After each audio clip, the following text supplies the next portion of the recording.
Yes guys, what is going on? Welcome back to another video, and in this video you can see we've got the BMW M440i and we're going to be taking it out for a spin, and I'm going to give you my first impressions on it.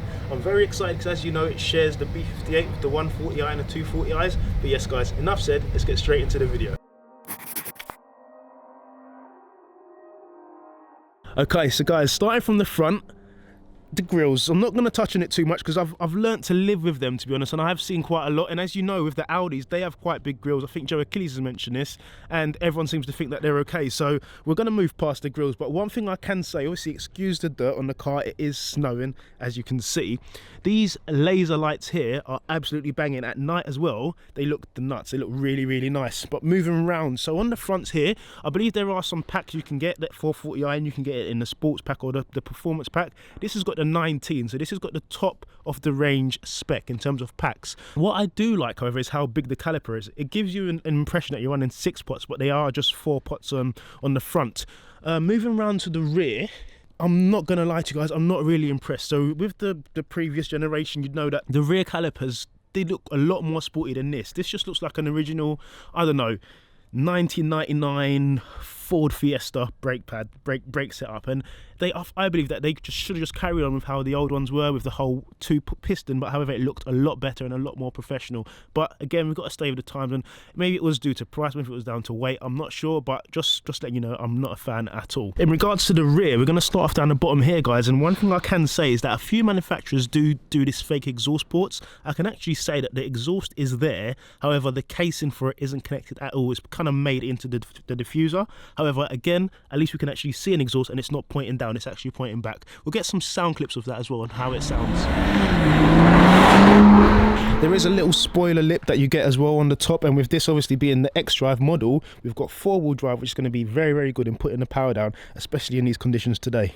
So before I step inside, I just want to show you guys a seatbelt. Like, it's pointing there, but as soon as you open the door, check this out. It just moves right back into its position, and as soon as you close the door, it would go back in that position to kind of aid you in putting it on. Inside the interior, you can see we've got this lovely cream interior. I don't know whether it's everyone's cup of tea.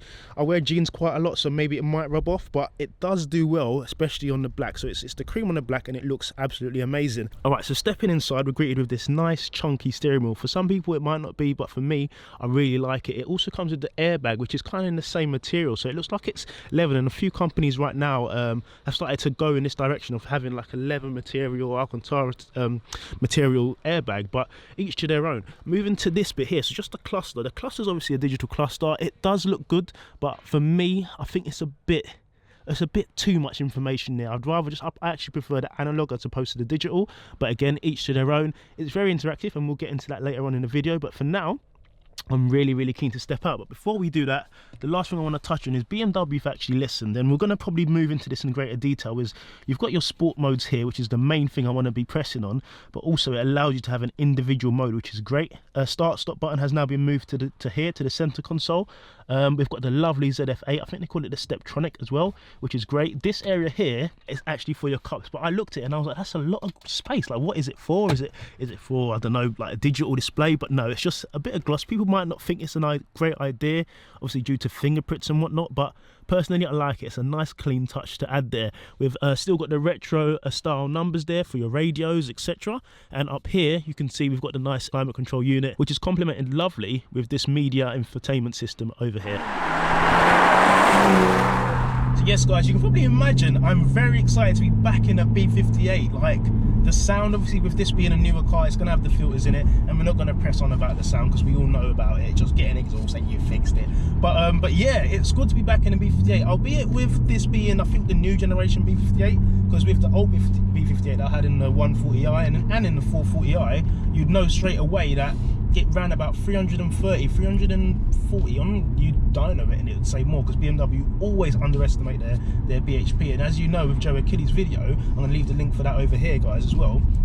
You know straight away that this current engine is a lot faster than it says. I think the 0 to 60s were in the 4s, and Joe Achilles managed to do some back-to-back 3s, and that wasn't even in the greatest conditions. So it is possible that this car is definitely more than it stated, 370 brake horsepower. So as you saw from the video before, guys, you'd see that the car is absolutely filthy, because we haven't got the best weather right now. We never really do in England, but right now it's been snowing, and we are in February, but we've got xDrive, so we will be pushing on and showing you how good this xDrive really is. So with this being the M440i and not the full fat M4, something I can actually applaud BMW for is that they've added the M differential to this car. So as well as it having the xDrive, it also has an M differential, so that if you did decide to go DSC off, back end can step out and it's a lot more controllable than as a rear wheel drive car. So in terms of how comfortable it is, as I showed you guys earlier, the drive select options over here is amazing. You can do it without even having to take your eye off the road. You've got comfort, you've got adaptive, which changes the car based on how your throttle position is and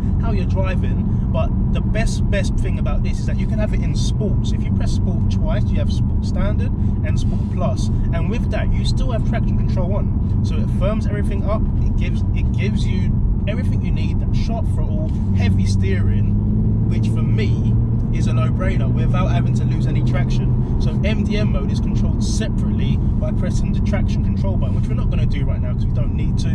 We've got enough grip and it's not the best of weather to do it.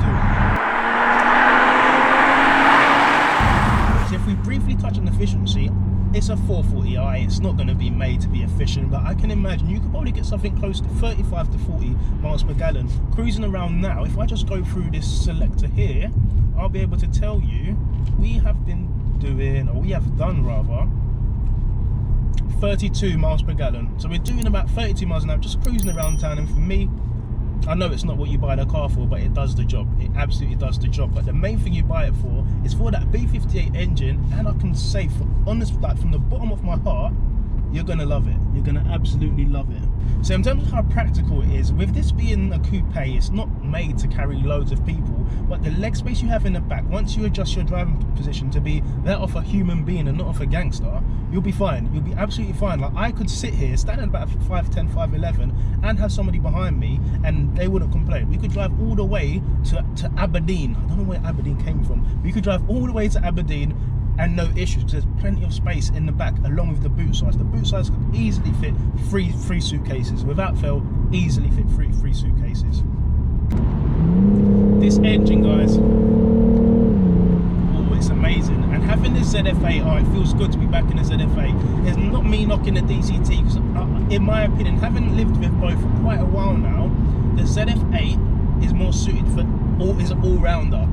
If you want something that's for track use, then the DCT, simply saying that, because I believe the DCT is very sharp, and with me having the M2 OG and not having the Drivetronic settings, the jerkiness and that is, I think it's more suited for track. But the ZF8 around town, I'm pulling on, as you can see now, it does the job. It absolutely does the job. And talking about the suspension, guys, if I briefly touch on that, it's amazing. Like I said, this is Sports Plus, the harshest settings, and any undulations in the road, it just handles it like a dream. Like, foot flat down here, and it just feels planted. Like, I cannot wait to try and get out in the BMW M4, the new M4. If I can get out in that, guys, it would be great to do a comparison. But the damping that they've set up here, they've hit the nail on the head. They've 100% hit the nail on the head. So as strength, B58 four-wheel drive, it's a dream come true for many. Can't really turn it from all-wheel drive to rear-wheel drive, but it definitely has the opportunity to once you press that DSC off button. So guys, for me, the power and the grip, oh guys, the strength of this car is the engine. Without fail, the B58 for me, it wins without even having to be turned on. The tuning capabilities, the fact that it has the power and the efficiency, it's an absolute no-brainer. The downfall on this car, I would say, and again, I didn't want to touch on it, is the sound. Like, we've been out for a drive like for quite some time now, and one thing that anyone that has jumped in this car has said is the sound of the speakers. So it's not the exhaust, because from the outside it does sound okay, but the sound on the inside, guys, it's too fake. It's way too fake. And I think a lot of people have said, you know what, there's an opportunity, turn it off.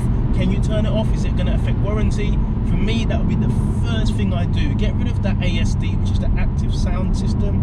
Get rid of that and just get your pure sounds that kind of come through the exterior of the car into the car. However, this car is made very, very well, so obviously there is going to be quite a lot of sound editing, but for me, the fake sound, it doesn't do it for me.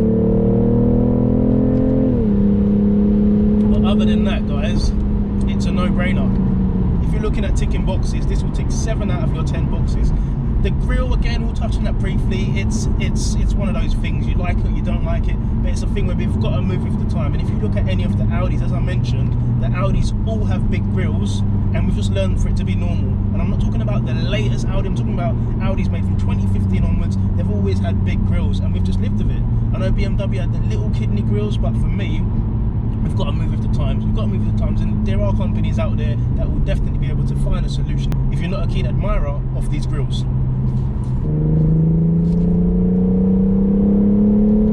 Wow, the grip is insane, guys. Wow, back into a 30, and as I always said, I think for me, the joy about the B58 is the fact that it can do both. So we've gone from sports, now we're going to just whack it into comfort. That's Eco Pro, which is a setting you have. Comfort, we're going to whack the gearbox back into drive, away from the Steptronic, and now it does it all by itself. It's gone really nice and quiet in here, and it's amazing. It's an absolute no-brainer. Those of you that might not like it, you could get the 340i, and that's got the 5-door. With the 440i obviously being a coupe, it's the only option you have. But with the 340i, same sort of spec, and you've got 5 doors. But this is my style. I'm a keen admirer now of the 3 2-door options as opposed to 5-door. So guys, there you have it, a short but my first opinions on what is the future. And this is the future. So it's not going to be loud cars anymore. Again, if you are interested in getting that, you're going to have to do your exhaust mods, Remus, whatever you want to throw on there. But for me, it's a no-brainer. The B58 is an absolute beautiful engine, and like I said, if you just put it back in sports again, sports plus, it just changes by itself, and it just goes. And one thing BMW have really improved, and I know I might have touched on this earlier, is the fact that you have both. This time round, you have both. You've got the fact to change each and every individual setting, which does give it a feeling of the M cars, because with the M cars you have the M1 and 2 buttons. But yeah, handling wise, it's going to be very hard for the new M4 to beat this. But yes guys, as always, I hope you're having a great weekend. Subscribe if you've enjoyed the video, give it a like if you really loved it, and I'll see you in the next one. God bless.